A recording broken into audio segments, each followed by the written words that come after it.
In the world of military aviation, one aircraft rules supreme. Built to put American pilots back in charge of the skies, it is the ultimate air fighter, able to climb to the height of Mount Everest in just 60 seconds. Oh, the F-15 is an absolute dream to fly. It was so exhilarating and so sexy and just incredible. It proved its value in both Desert Storm and Operation Iraqi Freedom, flying thousands of successful missions against Saddam Hussein's forces. This jet was at the front of the strike force, its role to sweep enemy aircraft out of the skies. I thought it was absolutely magnificent. With firepower second to none and the maneuverability to outfly its opponents, its track record is astounding. Over 100 air-to-air kills for no losses. Not one single aircraft has been lost in air-to-air combat in over 30 years of service.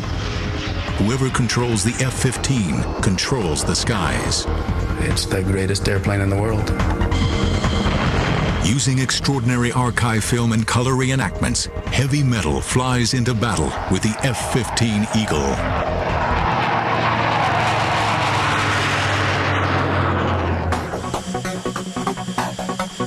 January 16, 1991, Operation Desert Storm. American air attacks on Iraq are poised to begin.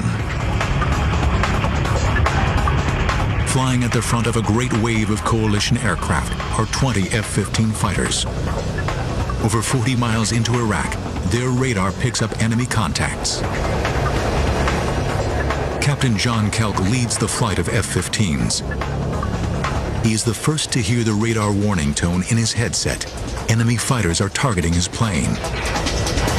Got someone locked, interrogate. Bandit. Kelk is not sure the aircraft ahead are hostile, but as the jets close in at over 1,400 miles per hour, the F-15 pilot must decide, should he shoot to kill? His radar shows a fighter flying aggressively towards him, so he prepares for combat. Closing his eyes to protect his vision from the anticipated explosion, he slams the pickle button on his stick, launching an air-to-air missile. Seconds later, an orange explosion lights up the night sky. Kelk has become the first American to score an air-to-air kill in the F-15. 30 years of planning have finally paid off. But the F-15 story begins decades earlier, deep in the Cold War years. In 1951, the Korean War is raging. American F-86 Sabre pilots fight pitched battles with Russian MiGs. These American pilots first learned their dogfighting skills during the dark days of World War II. In Korea, they achieve an alleged kill ratio of 10-to-1 against the Soviets. 10-to-1 kill ratio that the F-86 had seemed to be something that was to be aspired to, but would never be matched, which seemed to be the benchmark. I mean, it was like Babe Ruth hitting 60 home runs in a season. I mean, who is ever going to break that record? Once again, the Sabres have proven more than a match for the Red Jets. Chalk up another for the Sabres with no losses of their own.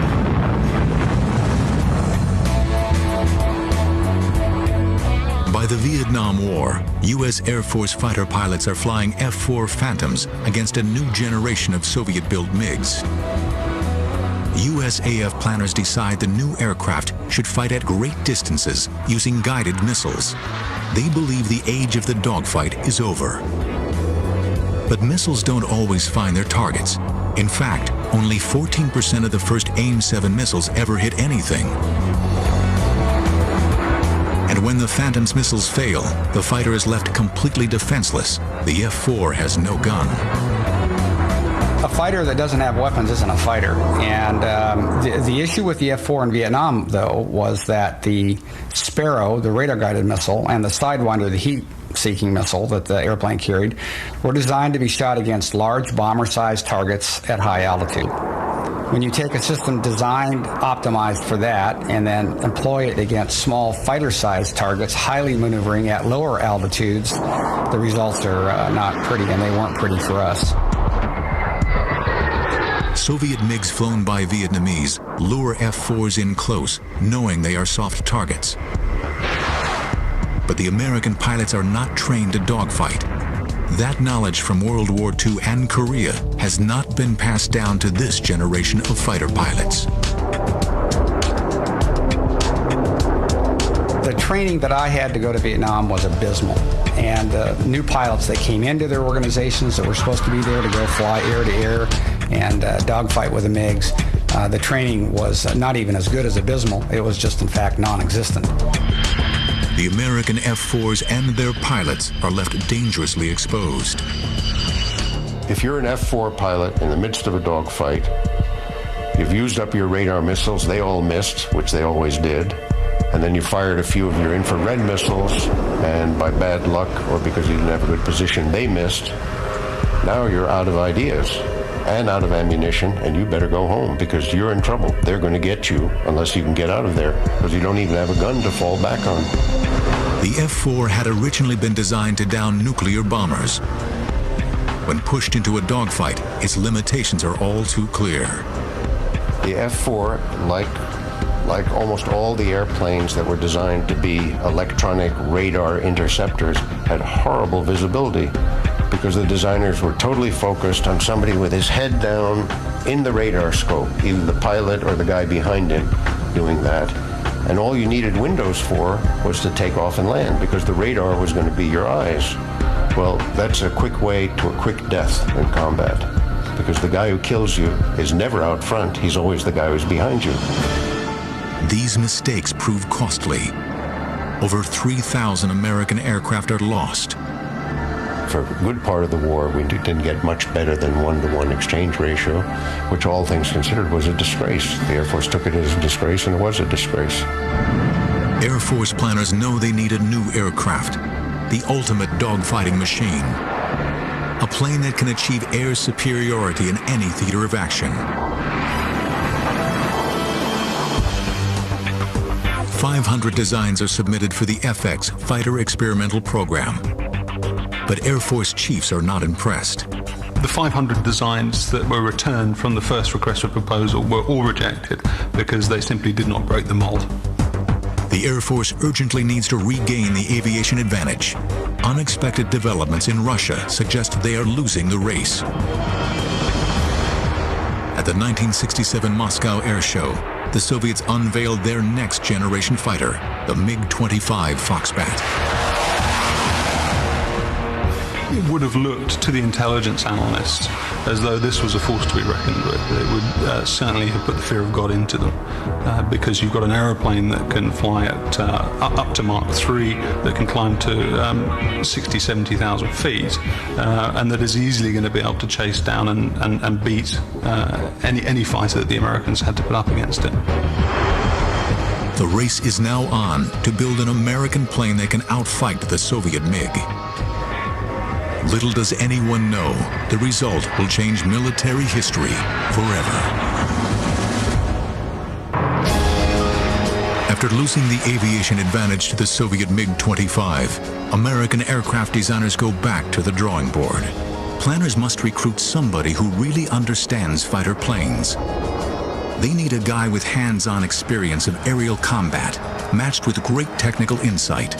Eventually, they find their man. He has honed his combat skills in Korea, but made his name developing air-to-air tactics at Nellis Fighter Weapons School.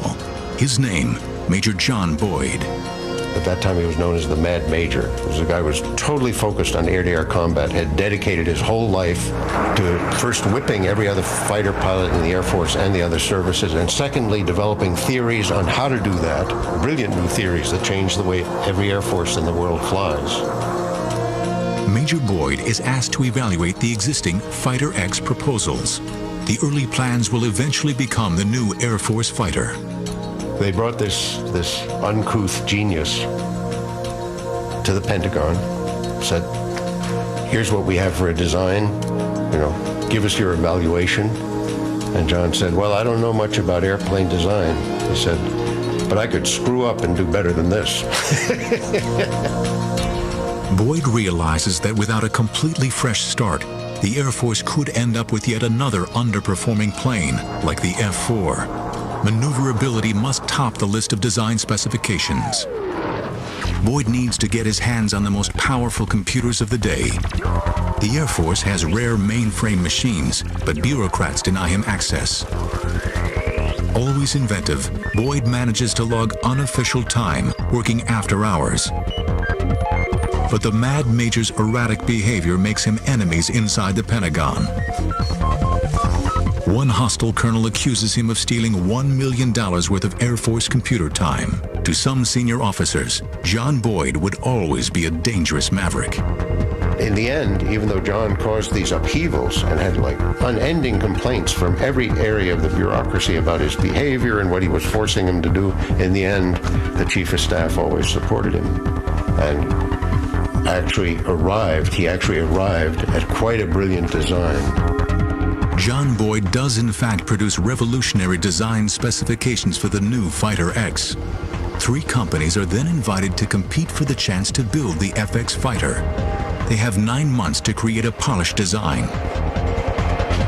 By the 1969 deadline, a clear winner emerges. The contract for the new fighter is awarded to the McDonnell Douglas Corporation. In all, 2.5 million man-hours go into the design of the plane. Finally, on June 26, 1972, the first F-15 is rolled out of the St. Louis factory. The following day, the Eagle takes its first flight. Astronauts rotate. It is immediately clear that this airplane breaks the mold. The F-15's climb rate was awesome, but it was also an important part of it being an effective interceptor. From standstill, it could reach a height of 30,000 feet, which is the same height as Everest, in a little over 60 seconds.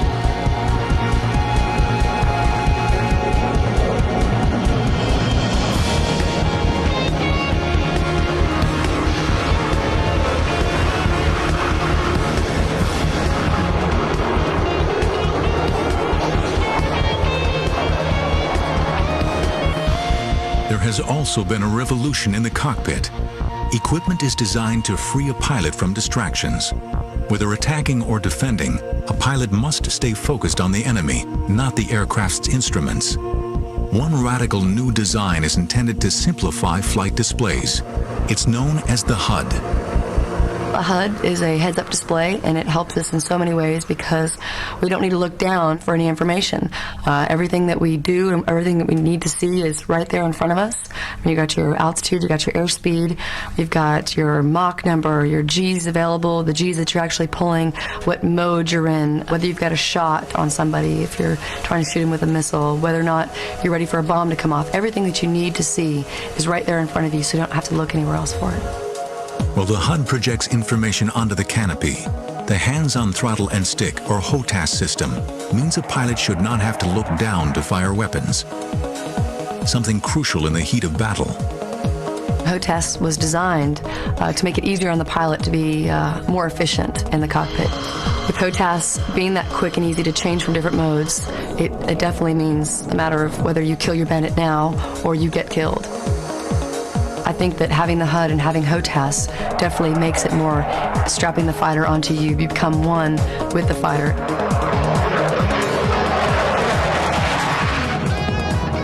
Pilots who had flown earlier fighters are immediately impressed with the F-15. I remember for the first 2 or 3 years that I flew the F-15, having constantly the thought in the cockpit, well, we got this right. Well, we got this right. They were all for different things, and my fellow pilots had the same thoughts. Well, we really fixed this. We really fixed this. Missile technology is also improving rapidly. But even more important is the way these new missiles work together with the F-15's radar.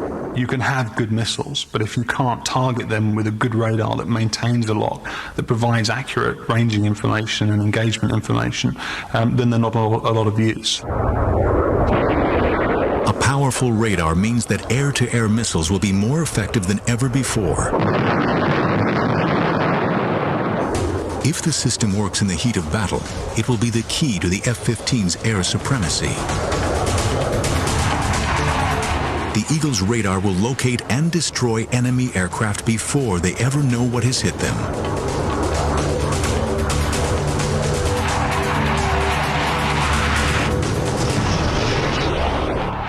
To Dick Anderegg, this system was a revelation. In my F-15 checkout, I remember flying home and telling my instructor pilot, who had been in the other airplane, I have over 2,000 hours in the F-4. I have a combat tour in the F-4. I have 2 tours as a fighter weapons school instructor in the F-4. I have just flown my 7th ride in the F-15. I was never as lethal in the F-4 as I am right now after 7 flights in the F-15.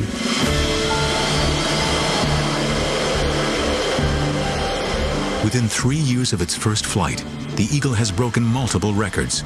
It takes back all 8 time-to-climb records from the MiG-25, the very fighter it had initially been designed to beat. With performance levels like these, other countries are quick to express interest in acquiring F-15s. Israel is the first foreign power allowed to buy it, and the experience of one Israeli pilot soon proves how durable the F-15 can be. Captain Zvi Nadavi experiences a pilot's worst nightmare when a training exercise goes horribly wrong. He is flying a simulated airfield defense mission and is tasked with intercepting hostile aircraft when disaster strikes. I saw what in hindsight was the number 3, which is the leader of the rear pair, and he was upside down, and I was at around 14,000 feet, and I shot a missile.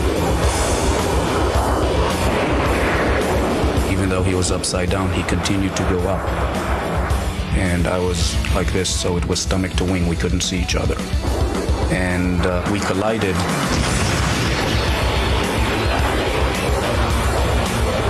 Big commotion, big bang. The A4 basically fireballed immediately, and I found myself with maybe 30 degrees nose down attitude, and the aircraft was spinning.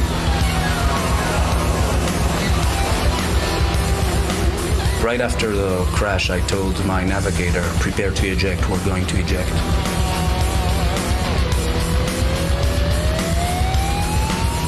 I opened afterburner, which is a totally opposite instinct when you're spinning towards the ground.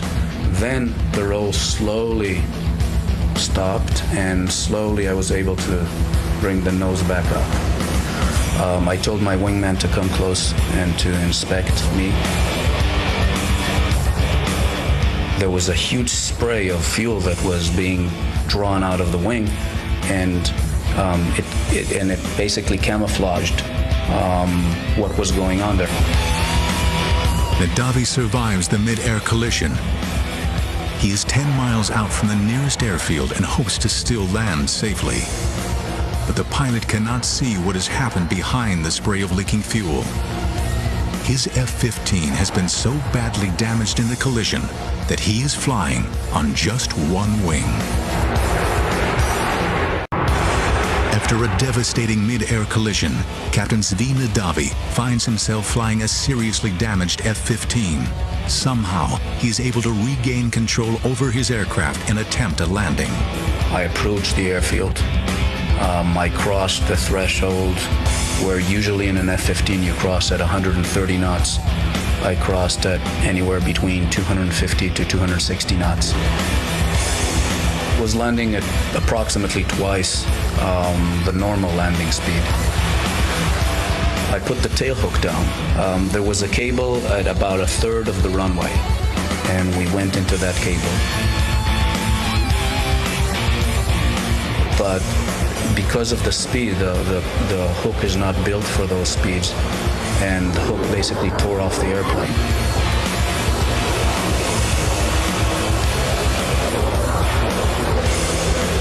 We stopped maybe 20 feet short of the barrier. As I was running at the last 50 knots, bleeding off, my wingman said, "You're not going to believe what you flew on." And I opened the canopy, and I reached back to shake the hand of the navigator. And as I was reaching back, that was the first time that I looked and I saw that I didn't have a wing on the right-hand side. It's highly likely that if I would have seen it clearly, I would have ejected, because it was obvious you couldn't really fly an airplane like that. I don't think any other aircraft could have taken that amount of damage or that portion of its flight surfaces removed and continued to bring us home safely.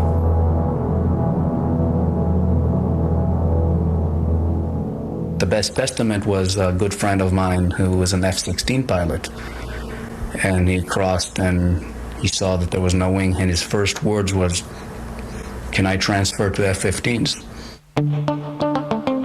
It should be aerodynamically impossible for an aircraft to fly with one wing missing. McDonnell Douglas sends a team to investigate the incident. Their first inclination was it was a taxiing accident. It couldn't happen in air in the airplane. And only when they later went to analyze it and said, okay, the F-15 has a very wide body, and you fly fast enough, then you're like a rocket, then you don't need wings. The Eagle has done the impossible. If a pilot can land an F-15 with just one wing, the plane should be able to endure unimaginable punishment on the battlefield. But nobody can tell at this stage how well the Eagle will perform against the dreaded MiG-25. The first good look at the MiG-25 came when a Russian pilot, Viktor Belenko, defected in his MiG-25 to Japan. The Japanese and the Americans hustled over the airplane. They dismantled it on the airfield. And what they saw and what they found was that it was an aircraft that was far less capable than they had originally thought. MiG-25s look weak on paper, but the Israeli Air Force is the first to challenge them in a real air battle. Since the creation of the modern state of Israel, the Middle East has been torn by bitter wars. One such conflict breaks out in the late 70s as Israel and Syria vie for control over Lebanon. Syria possesses a modern air force with Soviet-supplied planes, MiG-25 Foxbats. The MiG-25, in my opinion, was a teaser. It was a test, I think, at that time between the Soviet bloc and the US as to whose technology was better. On June 27, 1979, a group of Israeli Phantoms attacks targets on the Lebanese coast. Just as the Phantoms complete their strikes, they spot Syrian MiGs approaching fast. The enemy fighters will be on top of them in seconds. A flight of Israeli F-15 Eagles is protecting the Phantoms, patrolling the skies above them. They immediately hit their afterburners and streak down towards the hostile MiGs. Each F-15 pilot picks a target and locks on with Sidewinder air-to-air missiles. Seconds later, the Sidewinders rip into the MiGs, instantly vaporizing them. For the first time, American technology is pitted against Russian MiGs. The result is a great victory for the F-15, with the Eagle scoring 5 air-to-air kills on its first day in battle. The F-15 goes on to dominate the skies above the Middle East. In the Lebanon War, the Israeli Air Force basically shot down over Lebanon close to 80 aircraft. And as far as I recollect, there was no air-to-air losses on the Israeli side. American pilots can only watch this encounter. They still have not had their chance to fly the F-15 in a real conflict. 10 more years must elapse before American fighter planes are called upon once again. August 2nd, 1990. Saddam Hussein's troops march into Kuwait City, looting and pillaging as they advance. There is also a clear possibility he may order his troops to advance on Saudi Arabia. The U.S. response is swift. Saddam cannot be allowed to threaten Middle Eastern oil supplies. Operation Desert Shield is initiated, and one of the first directives is to deploy 166 F-15s to Saudi Arabia. Their job, protect the northern Saudi oil fields from Saddam Hussein's advancing troops. As I report to you, air attacks are underway against military targets in Iraq. The F-15 will be critical to the success of the Desert Storm air war. But American F-15 pilots have not yet flown in combat. This is their chance to prove they possess the right stuff.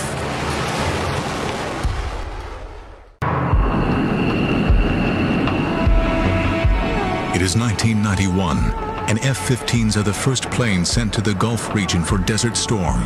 Their job, halt Saddam Hussein's advance and help liberate the people of Kuwait. Ranked against American F-15s is the biggest air force in the Middle East. Saddam controls 550 combat aircraft, including MiG-29 Fulcrums, the latest high-tech Russian-built fighters. In this air war, there is no room for error or confusion. TACC, the U.S. Tactical Air Control Center, draws up a 600-page air tasking order. This document is General Chuck Horner's map for the air campaign. It lists every sortie, every target, every munitions to be used, and every supporting aircraft. General Horner, he was the designer of the air war, and he worked there in the TACC. He was there every night for, probably 15, 20 hours a day practically. And he or one of his other generals would come to me sometime and ask me F-15E specific questions.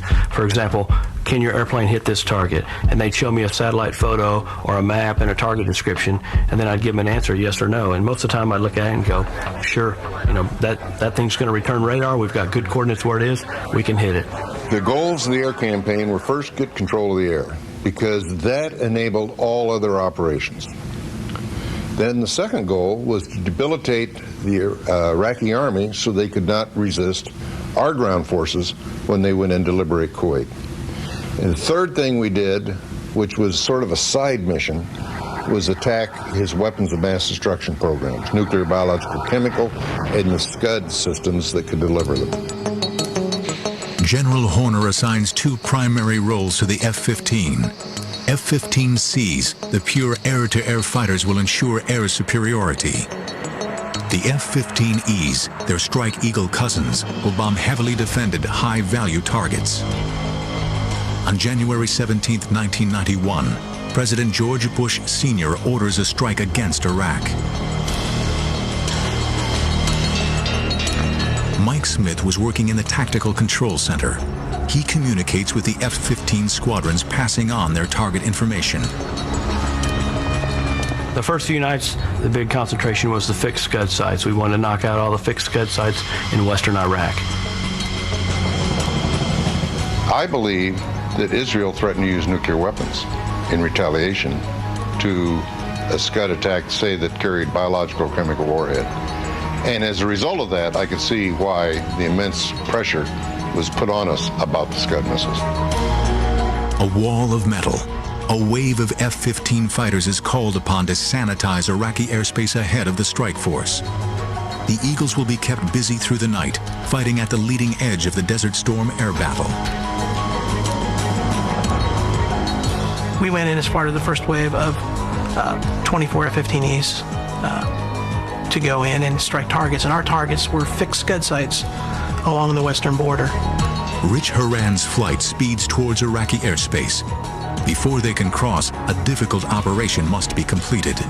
One of the scariest things was just air refueling. It was very dark, moonless night, and there were a couple people I had close calls with just potential mid-airs with the tanker and each other as we're doing this. Careful flying saves the mission from near disaster. But the Eagles still have 200 miles to go before reaching the Scud sites. They now fly very low over the desert and begin targeting long before the Iraqis can even see them. Haran is a weapons systems officer responsible for picking out a missile launch site.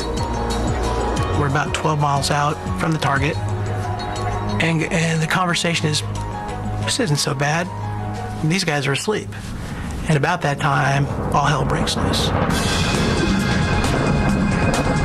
And what all hell happens to be is number one's bombs have gone off, and the Iraqi anti-aircraft gunners react to the bombs going off, and the sky is filled with AAA. It is the most impressive fireworks display I've ever seen, which is somewhat the conversation I'm having with the guy I'm flying with, and then the realization that really what I'm looking at is every third to fifth bullet is a tracer. And then it dawns on me the reality of the situation and the fact that they mean us bodily harm. But Horan stays focused on his radar, successfully identifying the Scud launch site. What I saw was fixed sight, and as we turned in on the FLIR, our forward infrared scope, you can actually see a tell with a missile on it that our designation is on. We drop our bombs and come off target. As they come off target, a mighty explosion rocks the Scud site.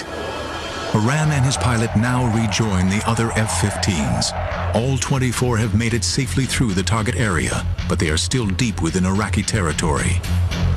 Suddenly, a new threat appears on Horan's radar.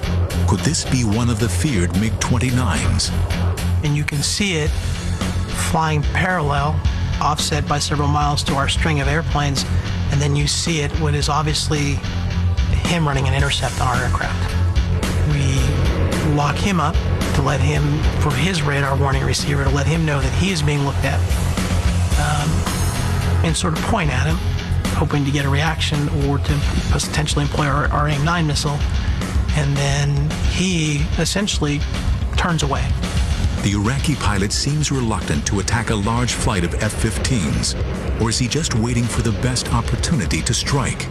At night, I never said I'd be looking behind me, but I was practically unstrapped, standing on the back of the seat, looking to see if this guy was going to run an intercept on us. And probably about a minute or so later, there's a gigantic fireball, and which I believe is his aircraft, that's actually hit the ground. Lacking the F-15's night flying abilities, the Iraqi pilot probably lost control and flew into the desert. It is a decisive night for the American F-15s. The Strike Eagles fought their way in and destroyed their targets, while the air-to-air F-15C models bloodied their talons, shooting down 6 Iraqi aircraft. The F-15 pilots scored the first air-to-air kills from an American Eagle with the opening rounds of Desert Storm. Many Iraqi pilots realize they cannot win and attempt to escape with their planes to Iran. It is a short hop to the safety of the Iranian border, but coalition forces are always vigilant. On one patrol, Lieutenant Colonel Thomas Dietz spots several Iraqi aircraft making a break for Iran. We were given a heads up by the AWACS controller that some Iraqi aircraft had taken off from an airfield north of Baghdad. We got within range to shoot at them. We shot before we got into visual range. The initial missiles that we fired were unsuccessful.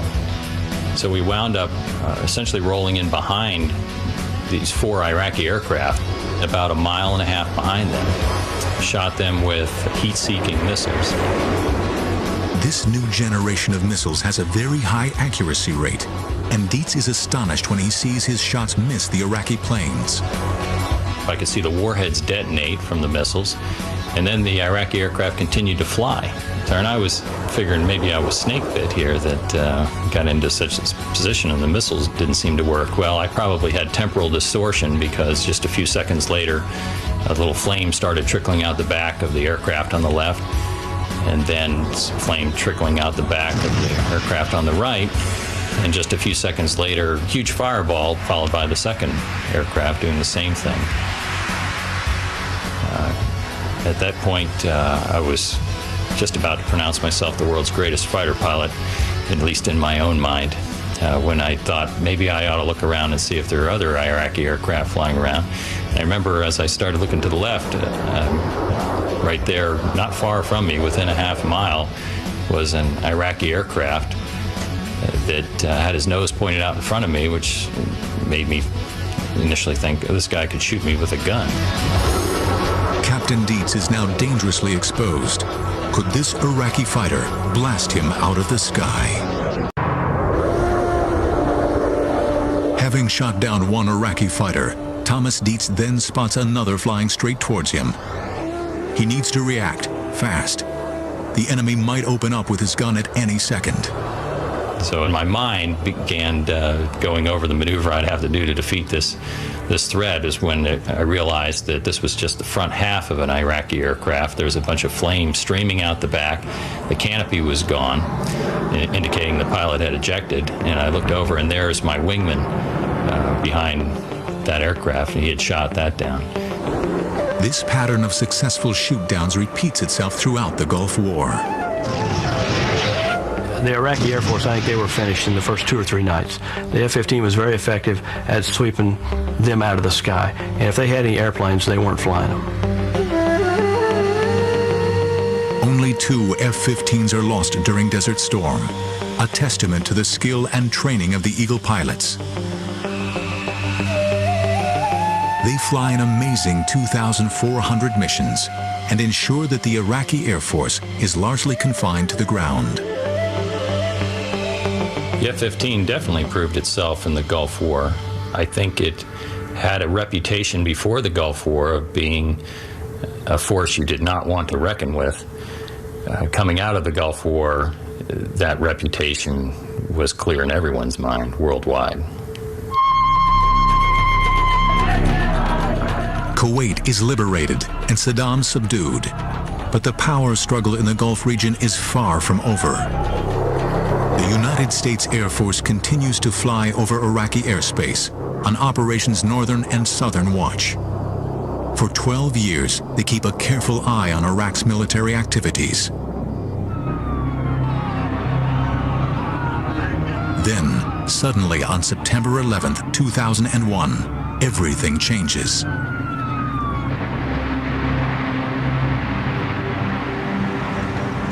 Freedom itself was attacked this morning by a faceless coward, and freedom will be defended. Make no mistake, the United States will hunt down and punish those responsible for these cowardly acts.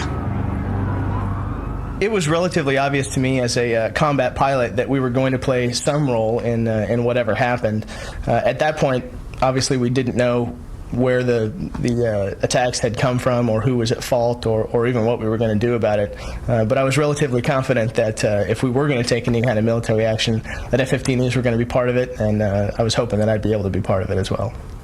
Well, after 9/11, obviously being the first time that we as a country have been attacked on our own soil in quite some time, every country is going to respond when something like that occurs to them. However, I think it's because of the makeup of our country, the fact that we fight for freedom, and 9/11 was an attack against that freedom.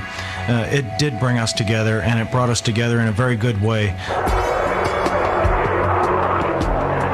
Before long, F-15s are at the forefront of President George W. Bush's war on terror, helping to hunt down al-Qaeda in Afghanistan.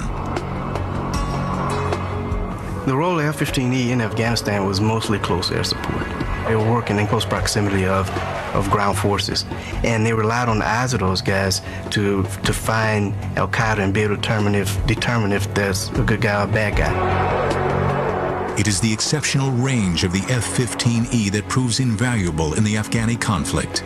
We're hitting targets well beyond the reaches of the Army. We're going to be the long arm of the law. F-15s also work closely with ground troops, precision bombing targets identified by their Army colleagues. Afghanistan is soon liberated from the repressive Taliban regime, but trouble is brewing elsewhere. The U.S. Air Force has remained active in the Gulf region since Desert Storm. But by 2003, it is clear that Saddam Hussein and President Bush will not reach an agreement over weapons of mass destruction. War breaks out again in early March. In the weeks leading up to the war, the Iraqi Air Force increases its activities. But once hostilities break out, they seem to lack the will to fight. We thought that there might be a little bit of opposition in the first day or two of the war. So during the first 2 days, 3 days of the war, we parked ourselves right off their airfields, just waiting for them to fly, hoping that they might get airborne and being able to take them down, realizing that if they did get airborne, they were going to be dying right off their own airfield because we were right there ready to shoot them down as soon as they took off. I'd certainly like to think that after the Iraqi Air Force experience during Desert Storm, that they'd know better than to take off and fight an Eagle. I think it's the first time in warfare that there's been an enemy Air Force that didn't turn a wheel. And obviously he who hesitates is lost, because once he decided not to fly and they stayed on the ground, the bombers went in and then basically picked them off one by one. Only the Iraqi pilots can tell us why they did not fly against the coalition forces. Perhaps they hope to preserve their Air Force for future use under a new regime. One of the things that they were doing, which we weren't quite sure why, they started burying their aircraft in the sand. Maybe they were trying to send a message that they didn't plan on flying, but as they were burying their aircraft in the sand, we continued to take those aircraft out as well. After assuming air superiority, the F-15s then turned their attention to helping out their Army colleagues on the ground. We were merely a support asset for the guys on the ground that were going to march from Kuwait to Baghdad. And our job was to move the Iraqi armor out of the way. It is the Strike Eagle's ability to drop precision laser-guided bombs that will now prove vital. We encircled Baghdad on a day-to-day basis, 24 hours a day, and rained GBU-12s, for the most part, onto tanks, armor personnel carriers, and even a couple of their airborne assets when we could find them, and effectively made it easy, hopefully, for our Army bros on the ground to march into Baghdad. This high-tech combination of air and ground forces proves deadly. American troops reached the outskirts of Baghdad just 14 days after the start of the war. After the past 12 years of doing Operation Northern Watch and Operation Southern Watch, we've wanted to take care of business. And while this was not an excuse to go in and liberate a country, Saddam was a truly evil man, and what he did to that country, he did need to be taken out of the equation. So I'm glad that we had the tools and the leadership to make that happen. The F-15 played a major part in the defeat of Saddam, but in an unstable world, new conflicts could soon break out. American F-15s are ready to deploy anywhere in the world at a moment's notice. We want to make sure that we can deter any threat. We're continually making sure that when we go out and train, that we will be the best on the block, that nobody can challenge us, and that every time we go out, we will have air supremacy, that we will own the sky and own the battlefield. Today, the Eagle reigns supreme, but new fighters are being developed that may one day surpass the F-15's capabilities. Meanwhile, new technology and continuous training will help the Eagles stay at the top of their game. I want to go out and I want to be able to totally dominate the enemy. If we're going to have a fight, I don't want it to be a fair fight. We want to go out and we want to dominate. And that's why we train as hard as we do to make sure that we can maintain that perfect record of 104-0. As a fighter pilot, you'll never admit that there's anybody better, and as an American fighter pilot right now, I don't think there's anyone that can say they are. But our whole thing is, when we go out, we expect to win. The record of the F-15 air-to-air kills for not a single loss is unrivaled. It seems no other Air Force can challenge the Eagles today. The kill ratio of the F-15 is beyond the kind of thing that you would ever think possible. I mean, surely someone would make a mistake or someone would just blunder out in front of another airplane and get shot down just because it wasn't his day. But the experience of the Israeli Air Force and the U.S. Air Force with the F-15 in combat is magnificent.